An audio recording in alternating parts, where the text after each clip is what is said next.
जय श्री कृष्ण। आप सभी को Shrimad Bhagavad Gita the mind Guru series प्रश्न 37 में मैं प्रीति चंडया का आप सभी का स्वागत करती हूँ।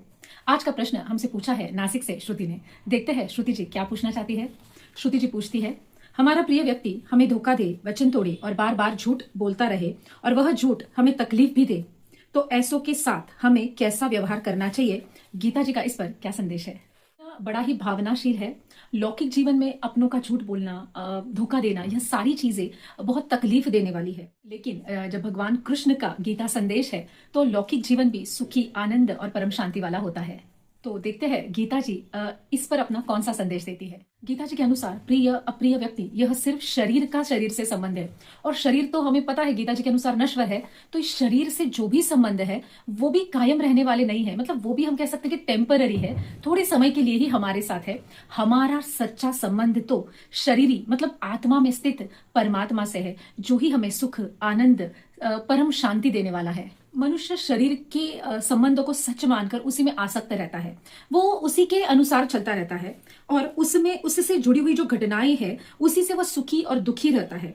जो आज है वो कल नहीं है, वो कल नहीं था। जो आज हमारा है वो कल किसी और का था और कल किसी और का होगा। मतलब ये इतना जल्दी बदलने वाला है, जो कि स्थिर भी नहीं है। वह सारी जो चीजें हैं वह हमारे लिए परिवर्तनशील है, बदलने वाला है। यहाँ पर हमारा ऐसा शाश्वत कुछ भी नहीं है। अब यहाँ पर हम एक उदाहरण के साथ समझते हैं। जब हम कोई एक कलाकृति या कोई फिल्म या कोई नाटक देखने जाते हैं तो रंगमंच पर जो कलाकार होते हैं उन्हें अलग अलग रोल मिले हुए रहते हैं। तो वो कोई राजा बना हुआ रहता है, कोई सेवक होता है, कोई चोर, उच्चका, कोई डाकू, कोई जो भी रोल उन्हें मिला हुआ रहता है, उनका काम यह होता है कि उसे 100% देना है। तो वो अपना रोल कितना अच्छे से करे वो देखते हैं, ना कि वो एक दूसरे के रोल में इंटरफेयर करते हैं। वो सिर्फ और सिर्फ अपना रोल करते हैं और अपना जो परफॉर्मेंस है वो अच्छा और लोगों को अच्छा लगे, और परिणामतः जो भी जिन्होंने उन्हें सिलेक्ट किया है, जिन्होंने उन्हें यह काम दिया है, उन्हें यह अच्छा लगे। बस इसी के प्रयत्न में वो रहते हैं और वो सिर्फ और सिर्फ अपने रोल की तरफ ध्यान देते हैं।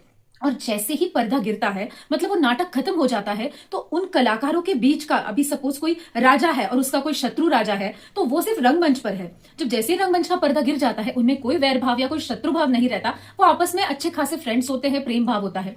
इस कहने का मतलब इस उदाहरण से यह है कि जैसे रंगमंच पर कलाकारों का संबंध सिर्फ उस कलाकृति का जो सादरीकरण है उतना ही होता है, उसके बाद उनका एक दूसरे से कोई रिश्ता रंगमंच का नहीं होता। वैसे ही यह जीवन भी जो हमें मिला है, यह जीवन भी एक रंगमंच की पट की तरह ही है। यहाँ पर हर एक को एक रोल मिला हुआ है, उन्हें वो रोल करना है। रोल इन द सेंस हमें यहाँ पर कर्म मिले हैं, जो कि गीता के अनुसार हमें धर्मयुक्त कर्म करने हैं। जो कर्म हमें मिले हैं उसे हमें अच्छे से करना है। कि कर्म पर चाहे वो हमारे कितने भी फेवरेट रिश्तेदार हो, जैसे हम यहाँ पर रंगमंच का उदाहरण देख रहे थे, तो जैसे अगर कोई साथी कलाकार है और उनके अंदर बहुत अच्छा रिलेशन है, लेकिन अगर वो रंगमंच पर एक दूसरे के ऑपोजिट खड़े हैं, तो वो वैसे ही खड़े होते हैं क्योंकि उन्हें वो रोल मिला हुआ रहता है। तो उस रोल को वो बहुत अच्छे से निभाते हैं। वो अपना रोल निभाते हैं, ये अपना रोल निभाते हैं, दोनों एक दूसरे का फेवरिज्म बीच में नहीं लाते हैं। वैसे ही जीवन जीते हुए हमें कितना भी हमारा फेवरेट, मतलब जो हम कहते हैं कि नजदीक, जो प्रश्न में पूछा है, प्रिय व्यक्ति, कितना भी व्यक्ति प्रिय हो, लेकिन उसके कर्म के साथ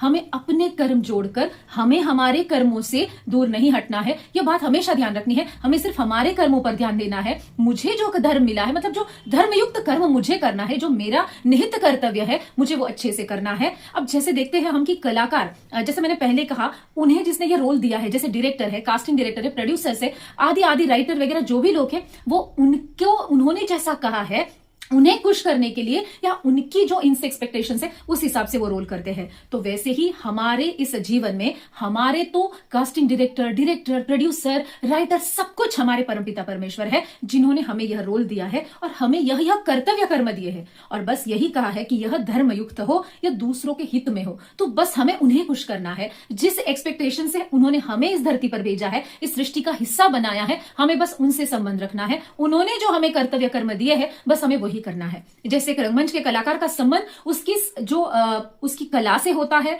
उसके उस रंगमंच पर जो सादरीकरण वो करते हैं उनसे होता है, और जिसने उसे यह रोल दिया है उसके लिए आसक्त होता है। तो हमें भी यही समझना है कि यह मेरा रोल है, मुझे मेरे परमपिता परमेश्वर ने यह रोल दिया है, मुझे अच्छे से करना है और बस मुझे परमपिता परमेश्वर में आसक्त होना है, ना कि मुझे अब जैसे रोल खत्म होता है तो कलाकार वहां से निकल जाता है, वो उस उस रंगमंच से आसक्त नहीं होता या उस साथी कलाकारों से आसक्त नहीं होता, वो अपना रोल करता है, निकल जाता है। रोल करते वक्त भी वो आसक्त नहीं होता, इसीलिए उसे वहां का कोई दुख या दर्द नहीं होता, क्योंकि उसे यह पता होता है कि यह थोड़े समय के लिए है। बस एग्जैक्टली हमें भी वही समझना है कि जीवन हमें थोड़े समय के लिए मिला है और एक अपन बोलते हैं कि एक फिक्स एजेंडा लेके हम लोग यहाँ पर आए हैं। तो जैसे फिक्स एजेंडा का मतलब है कि हम एक निहित कर्तव्य कर्म और एक उद्देश्य लेकर आए हैं जिसे हमें पूरा करना है। क्योंकि जैसे मैं हमेशा कहती हूँ, इतनी बड़ी सृष्टि में अगर हर एक को भगवान ने बनाया है तो हर एक का उद्देश्य अलग अलग है। तो उस उद्देश्य को समझकर, पहचान कर, परमपिता परमेश्वर ने जिस अपेक्षा से, जिस कारण से, जिस उद्देश्य से हमें सृष्टि में भेजा है, वह उद्देश्य पूर्ण करना और परमेश्वर की प्राप्ति करना, यह चीज ध्यान में रखकर अपने कर्तव्य कर्म पर ध्यान देना है। ना कि दूसरों के यहां पर हमें इंटरफेयर करना है या दूसरे क्या कर रहे हैं उससे हमें आहत होना है। हमें सिर्फ मुझे यह करना है, बस मैं करूंगा। जैसे रंगमंच का कलाकार सामने वाला उन्हें गाली दे, तकलीफ दे, उस पर कोई असर नहीं होता, क्योंकि वो अपना, उसका रोल होता है, इसका अपना रोल होता है। जीवन में भी अगर हम इसी तरह से देखें कि सामने वाला रिश्तेदार अपना रोल निभा रहा है, मैं अपना रोल निभा रहा हूं, हमें भी उससे कोई तकलीफ नहीं होना चाहिए। जैसे रंगमंच के कलाकार को पता होता है कि पर्दा गिरते ही सब खत्म होने वाला है, वैसे हमें भी पता होना चाहिए कि संसार भी एक रंगमंच की तरह ड्रामा है, जो कि थोड़े समय के लिए हम इसमें कोई पात्र, कोई किरदार निभा रहे हैं, ये थोड़ी देर के बाद खत्म होने वाला है। इसमें जो हमने रिश्ते जोड़े हैं वो सच नहीं है, अपितु जो रिश्ता हमारा परमेश्वर से है, प्रभु से है, जिसके वंशज हम हैं, जिसके अंश हम हैं, वही एक शाश्वत सत्य है और वही रिश्ता हमारा सच्चा है। तो हमें इस जो टेम्पररी जो रिश्ते हैं उससे आहत नहीं होना है। अब बहुत बार हम देखते हैं कि यह सारी चीजें क्यों होती है, क्योंकि हमारे अपेक्षा अनुसार कार्य नहीं होता। इसलिए दूसरे अध्याय के 47वें श्लोक में भगवान कहते हैं, कर्म करने के हम अधिकारी है, उसका फल भोगने के नहीं। भगवान जो भी कहते हैं वो हमारे हित में कहते हैं, क्योंकि उन्हें पता है कि जब हम ये सब करने लगेंगे हम इसी में फंस जाएंगे, हमें सिर्फ और सिर्फ तकलीफ मिलेगी, जो कि हमें सिर्फ सुख का आभास करवाएगी और हम सिर्फ और सिर्फ दुख झेलते रहेंगे। इसलिए भगवान ने गीता में जो जो कहे हैं वह सिर्फ और सिर्फ मनुष्य कल्याण के लिए कहे हैं और हमको भी वही फॉलो करना है, सुनना है, जीवन में उतारना है। तो यहां पर जो भगवान कहते हैं कि कर्म करने में अधिकार है, उसके फल भोगने में नहीं। मतलब जब हम कर्म कर कर हट जाते हैं ना, तो आप अनुभव कीजिएगा कि बहुत रिलैक्स लगता है, क्योंकि तब हम फल की अपेक्षा ही नहीं रखते। अब जैसे उदाहरण में ले लीजिए कि जब हम, अगर हमारा कोई रिश्तेदार है और हमें उसके लिए कुछ करना अनिवार्य है, और जब हमें पता है कि वो हमें अप्रिशिएट नहीं करेगा या वो हमारी तारीफ नहीं करेगी या उसके बदले वो हमें कुछ भी अच्छा नहीं कहेगा, लेकिन फिर भी हम कर्तव्य विवश या जो भी रिश्ता है उसके लिए हम अच्छा कर देते हैं, उसके कि हम उसकी कोई अपेक्षा ही नहीं रखते, तो हम काफी रिलैक्स रहते हैं। क्योंकि सारी जो तकलीफें है, सारा जो दुख है, वो अपेक्षा भंग की वजह से होता है। मतलब जो आशा हम दूसरों से रखते हैं वो पूरी नहीं होने के बाद जो तकलीफ होती है वो हमें बड़ा दर्द दे जाती है। इसीलिए भगवान कहते हैं कर्म करने में अपना अधिकार रखिए, फल भोगने में नहीं। इसीलिए पूछे गए प्रश्न में भी जैसे फिर से हम वही उदाहरण लेंगे कि यही सोचना है कि मुझे यह रोल मिला है, मुझे अपना रोल अच्छे से करना है, अपना 100% देना है, मुझे यह रोल प्रभावशाली करना है, बहुत ही अच्छी तरह से जो कर्तव्य जिम्मेदारी भगवान ने मुझ पर दी है, मैं उस पर खड़ा उतरूं या खड़ी उतरूं और मैं इसे अच्छी तरह से निभाऊं। यही उद्देश्य मन में हमें रखना है। सामने वाला कुछ भी करे, हमें सिर्फ और सिर्फ हमारा निहित कर्मयोग ही करना है। यहाँ मुझे महाभारत के प्रसंग की याद आ रही है, जब दुर्योधन आदि ये सारे अपने धर्म से हट गए थे और अच्छा बनने के इसमें, मतलब जो अर्जुन का निस्वार्थ भाव था या उसे कुछ नहीं चाहिए या वो जो अच्छा ही था, उस अच्छाई के चक्कर में अर्जुन भी अपने धर्म से हट गए थे। तो भगवान कृष्ण ने दोनों को समान अवसर दिया था, लेकिन जो कि अर्जुन धर्म से हट गए थे, हट रहे थे, लेकिन उनका जो था वो निस्वार्थ भाव था। तो इसीलिए भगवान ने पांडवों का साथ दिया, अर्जुन के सारथी बने, गीता जैसा महाज्ञान देकर अर्जुन के जीवन का मार्गदर्शन किया। मतलब यहां पर भगवान हमें यह संदेश देते हैं कि परिस्थिति कैसी भी हो, हमें हमारे कर्म पथ पर अड़िग रहना है। जब हम हमारे कर्तव्य पथ पर अड़िग रहते हैं, मतलब हम जो कर्म करते हैं, हमारा जो धर्म हम पूरा करते हैं, तब भगवान हमारा साथ देते हैं। इस लौकिक जीवन में हमारा साथ कोई दे न दे, हमें किसी से अपेक्षा भी नहीं रखनी है, हमारा साथ साक्षात परमपिता परमेश्वर देते हैं और जब उनका साथ मिलता है तब हमें किसी और साथ की जरूरत भी नहीं होती। अब लौकिक जीवन में कुछ प्रसंग ऐसे आते हैं कि जहां पर हमें सब पता होता है, फिर भी कभी कभी हम इस सारे ज्ञान से थोड़ा सा विमुख हो जाते हैं और उन सारी तकलीफों में आसक्त होकर सुखी या दुखी होते रहते हैं। मतलब यह सिर्फ और सिर्फ हमारे अज्ञानतावश होता है। इसीलिए दूसरे अध्याय के 62वें और 63वें श्लोक में भगवान विषयों के चिंतन से उसमें आसक्ति पैदा होती है, फिर कामना, कामना जैसे ही पूरी होती है उसमें लोभ उत्पन्न होता है। कामना पूरी होने में बाधा आए तो क्रोध उत्पन्न होता है, और क्रोध उत्पन्न होता है तब उसके बाद सम्मोहन उत्पन्न होता है। मतलब सम्मोहन इस चीज का कि हमें क्या गलत क्या सही इसका ज्ञान नहीं होता, एक मोहित जैसे हो जाते हैं हम कि क्रोध में जो दिखे वैसा हम करने लगते हैं, सोचते नहीं है। और तभी हम क्या अच्छा करना है क्या बुरा करना है, हमने क्या सोचा था या हमने कौन सा संकल्प किया है, इस चीज की हमें स्मृति तक नहीं रहती। हम हमारे बुद्धि का भी देखते हैं कि स्मृति नहीं रही तो बुद्धि भी नहीं होती, स्मृति भ्रंश होने लगा कि हमारी बुद्धि भी साथ देना बंद कर देती है, और फिर ऐसे ही हम सारे गलत कर्म करने लगते हैं और अपने ही पतन की शुरुआत कर बैठते हैं। पूछे हुए प्रश्न का ही उदाहरण हम लेकर समझते हैं कि जैसे कि पूछे हुए प्रश्न में उन्होंने पूछा है कि प्रिय व्यक्ति जो अब प्रिय व्यक्ति है तो उसने जो झूठ बोला है या जो भी धोखा दिया है, जो गलत व्यवहार किया है, तो उससे जो प्रश्न करता है उन्हें तकलीफ हो रही है। मतलब यहाँ पे शुरुआत होती है आसक्ति की। पहली आसक्ति है कि वो उस व्यक्ति को प्रिय और अप्रिय मानते हैं, मतलब शरीर के संबंध में वो आसक्त है।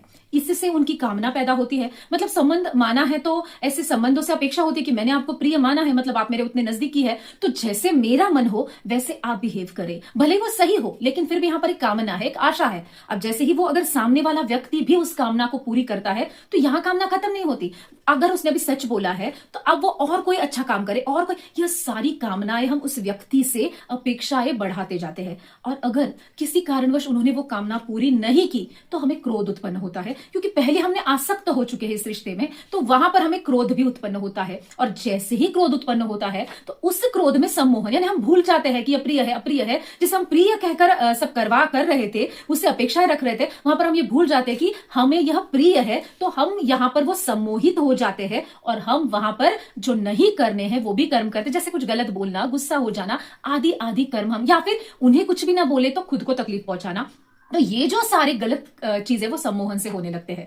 और जैसे ही सम्मोहन होता है तब हम यह भूल जाते हैं कि हमें तो कर्मयोग करना है, किसी से संबंध नहीं रखना है, हमें केवल हमारा कर्म करना है। तो यह हम स्मृति भ्रंश हो जाता है, मतलब हम यह भूल जाते हैं। और जैसे ही हम भूल जाते हैं तो हमारी जो बुद्धि है वह भी काम करना बंद कर देती है, क्योंकि याद ही नहीं रहा तो बुद्धि में आएगा क्या, बुद्धि काम करेगी कैसे। और फिर हम सारे गलत कर्म करने लगते हैं। आसक्त, कामना, क्रोध, सम्मोहन या आदि आदि चीजों से हम ग्रासित हो जाते हैं और हम अपने ही पतन की शुरुआत करते हैं। मतलब जिस कर्म योग करने के लिए हमने जीवन का आरंभ किया था, जिस उद्देश्य से हमें यह जीवन मिला था, उसी उद्देश्य से हम हट जाते हैं और इस संसार के मायाजाल में फंस जाते हैं और उसी के कर्मों में उलझ जाते हैं, उसी कर्मों में हम रह जाते हैं और फिर हम हमारा कर्मयोग भूल जाते हैं और इसी में आसक्त हो जाते हैं और प्रभु प्राप्ति का जो महान उद्देश्य है वह भी हम भूल जाते हैं।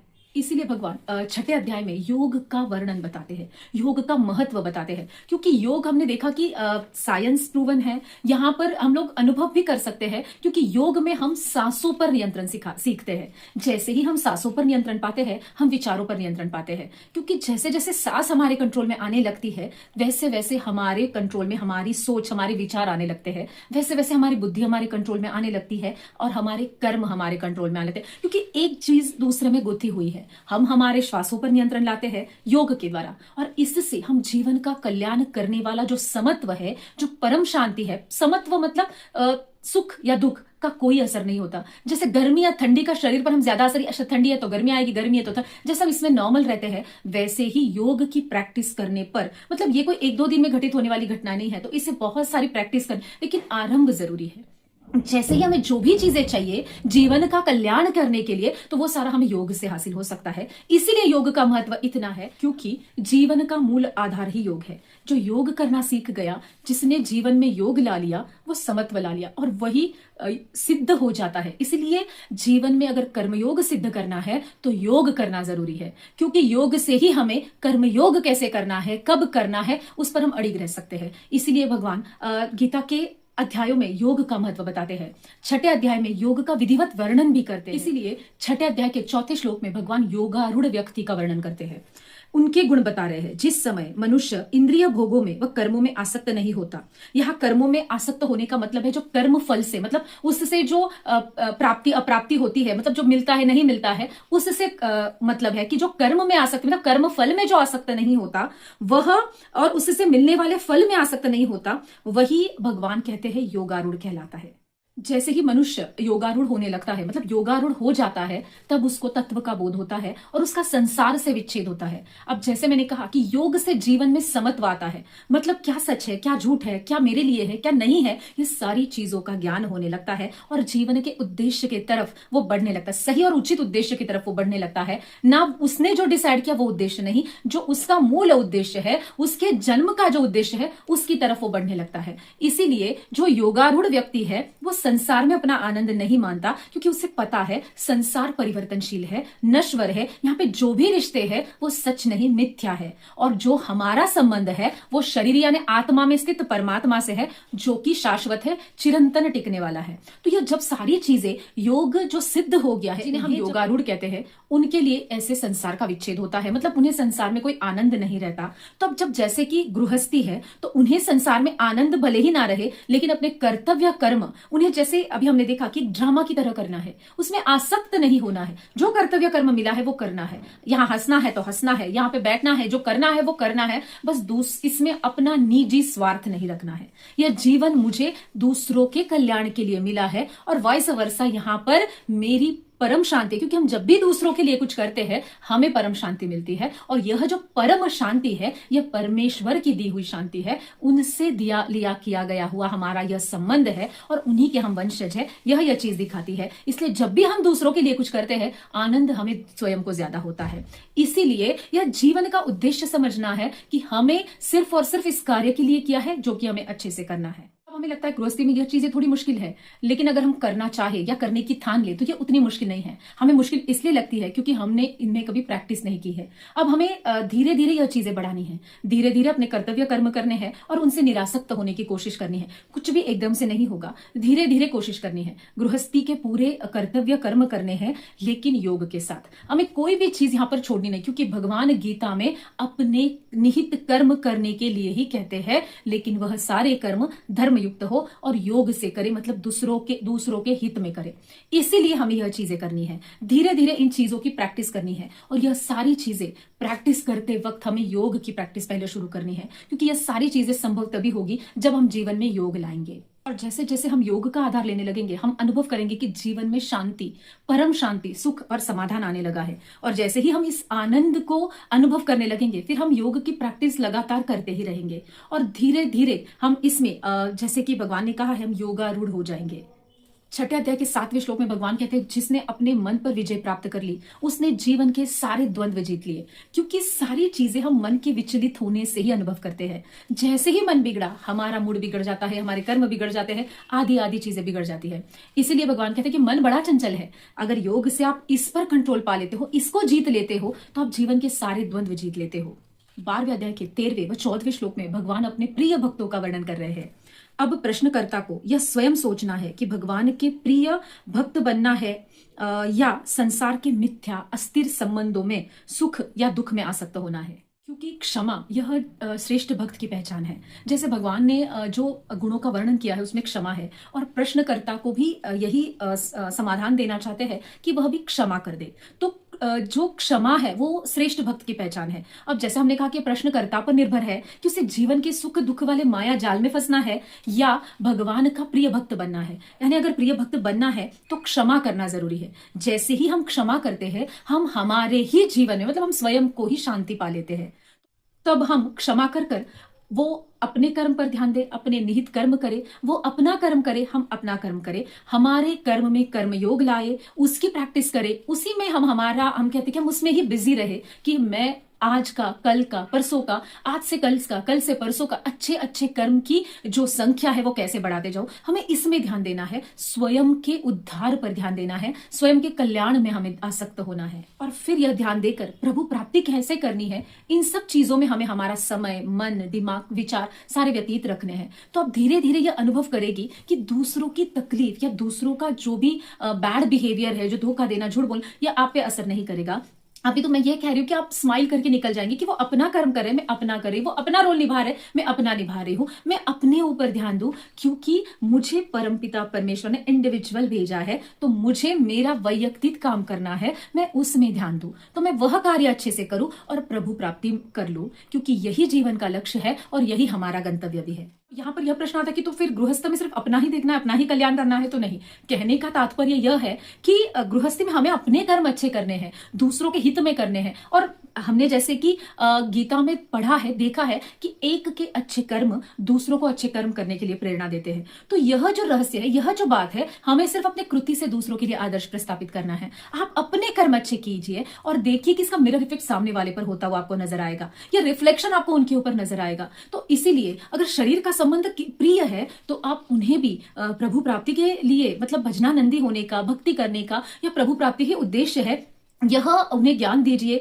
उस प्रभु प्राप्ति करने के लिए उन्हें प्रेरित कीजिए, कर्म योग के प्रति सतर्क कीजिए, अच्छे और सही और उचित कर्म करने का ज्ञान दीजिए, आदि आदि अच्छी चीजें आप उनके लिए कीजिए, लेकिन उनसे मिलने वाले कर्म फल में आसक्त ना रही है। अब जैसे कि अगर आपने उन्हें कोई अच्छी बात बताई है, लेकिन अगर वो नहीं सुनना चाहते, अपने जीवन में नहीं उतारना चाहते, और वो उस बात को नहीं मानते, तो आप उस अपेक्षा भंग के दुख से दुखी ना हो। या अगर वो मान भी लेते हैं तो ये एक सूक्ष्म रूप से आपके अंदर ये अभिमान भी ना, अहंकार भी ना आए कि मैंने इन्हें ज्ञान दिया, मैंने इनके जीवन का कल्याण किया, यह भी ना आए। आप अपने आप को सिर्फ माध्यम माने कि भगवान ने उनका जो यह उद्देश्य है वो आपके माध्यम से पूरा करने की उन्हें प्रेरणा दी है। तो अपने आप को माध्यम माने, उन्हें जो कर्म करना है वो सौम्य भाषा में उन्हें बताइए, और अगर नहीं होता तो अपने कर्म पर ध्यान दीजिए, अपने कर्म अच्छे कीजिए, दूसरों के हित में कीजिए, क्षमा भाव रखिए, प्रेम रखिए, और किसी में भी आसक्त ना रहिए। भगवान के, परमेश्वर के आनंद में, उनकी भक्ति में आसक्त रहिए। आप देखेंगे कि आपकी यह भक्ति की प्रेरणा दूसरों को भी प्रभावित करती है, और वो भी आपके मार्ग पर चलने लगेंगे।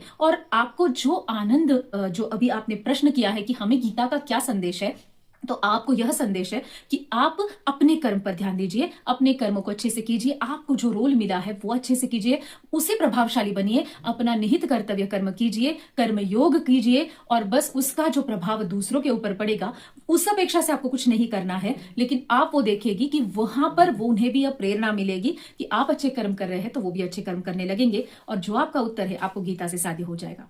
तो श्रुति जी, आपको आपके सवाल का जवाब मिल गया होगा, ऐसी मैं अपेक्षा करती हूँ। धन्यवाद।